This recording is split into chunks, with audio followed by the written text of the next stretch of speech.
Hey, this is Greg, you're at And Then Bam. Today we're exploring Modelsim. We're building a calculator that can do addition in addition to subtraction. And this is one of my labs for school, so I'd like to thank Oregon Tech and my professor, Alan Douglas. Great, so let's get started. What are we doing? We want to build a calculator. We want to build it digitally before we make anything physically, and we want to test it digitally because it would take way too long to do it physically. So we turn to Modelsim. Within Modelsim we need to program in VHDL. So this took me a little while to understand at first, so I'm going to start off by explaining it. The VHDL layout that we're going to be using is we're going to be using one script dedicated to making components. It's going to be a .vhd file. The next is going to be the test bench. It's also going to be a VHD file, but it's going to handle all of our inputs and our outputs, declare our signals, and it's basically the next one up on the hierarchy. And at the top of the list is the do file that runs our program, that compiles everything together and sets the time that it's going to be running for. First up is the VHD. Okay, let's start with our most basic component, the full adder. This is going to do all our calculations. A plus B equals F with a carry of C, and we can daisy chain them together to do higher bits of logic. So how do we make our VHD do that? How do we make it into a full adder? So first off, we need to call in a library to get these standard logic units. Just to note the color code, green is units, red is mandatory coding, purple is optional, like we're naming these purple things, and blue down here looks like components, like gates, logic gates. This is my professor's script, he wrote it. We need to declare this script as an entity to be called upon by other components, other scripts. So we're calling this the full adder. We're declaring the inputs, the outputs. Notice this last one doesn't have a semicolon. End it, start an architecture, which is the behavior. This is how this component acts. Describe it. This is how it works in the behavior. And we can call upon it 4 more times. Make another VHD called adder4. Next up in the line is the test bench. It's also a VHD file, but it's a special kind of VHD file. It's gonna call upon the components that we just made, the adder4, with all its ins and outs. It's gonna declare signals, and we're gonna attach those signals to the ins and outs. We're gonna create a process after that that injects signals for us to test our calculator, our 4-bit calculator at this point, which only does addition. Alright, what does our do? What does this script do? We want to know what it does. It collects the source files, which are in the work file, and compiles them together, sends out the test signal, and does it for a specified amount of time. Pretty easy. Before diving into our circuit, we need to look at how this is going to act.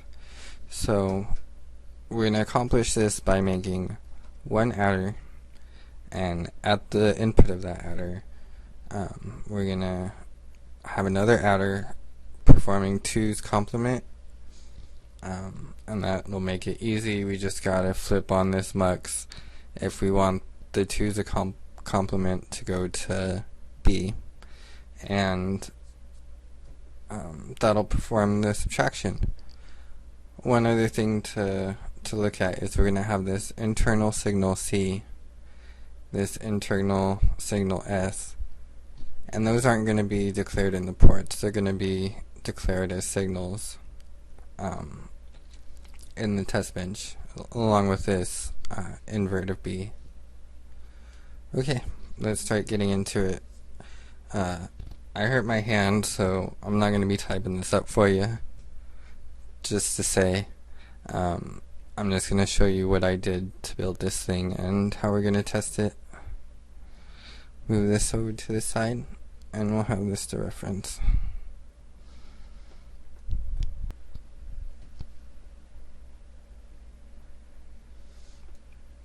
Okay, this is Modelsim. First thing we gotta do is change the directory to where we're keeping the VHD files.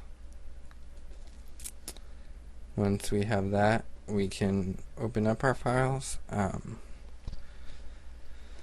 Start with adder 8. Alright, so this one follows the same structure as the other ones. It's entity, then it's architecture. Entity is called adder 8. Architecture is behavioral. We are calling upon the full adder component that I showed you earlier with all its ins and outs. We're also having an internal signal C, which was our carry. So we put in our 8 full adders to make our 8-bit adder, and the carry bit connects all of them. Down to the end, we end it. We go to the next file up, which I named top. It's going to be our top file. This is the next level above it, still a VHD file. We're referencing the component adder 8, its inputs and outputs, and I'm assigning new ins and outs to each of them. So I'll have my adder 2 and I'll have my adder 1, and that's all this file does. Just above that is the test bench.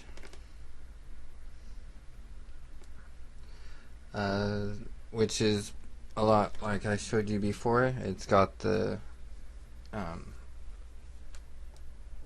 components that I just had in the top, and it assigns signals to every one of those adders.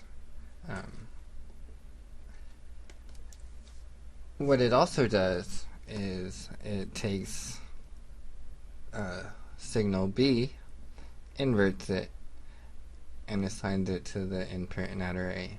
So we get that here. We also have the mux acting in this little bit of code, saying when signal X is 0, it's going to be an addition circuit. 1, it's going to be subtraction. Assigning signals to inputs and outputs.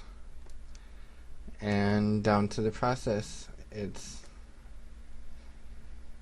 got 8 bits, so the loop's going to be a lot longer, which you'll see when we test this. I just have to show you the do file.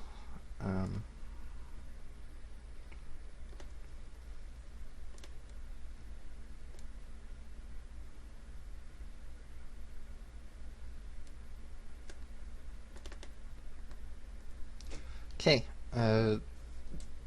nothing really has changed. The name of the test bench and another VHD file. Let's test this. So to run it, do sim8.do. E8, that's hexadecimal. I don't know about you, but I prefer decimal. Okay, 64 minus 63 is 127.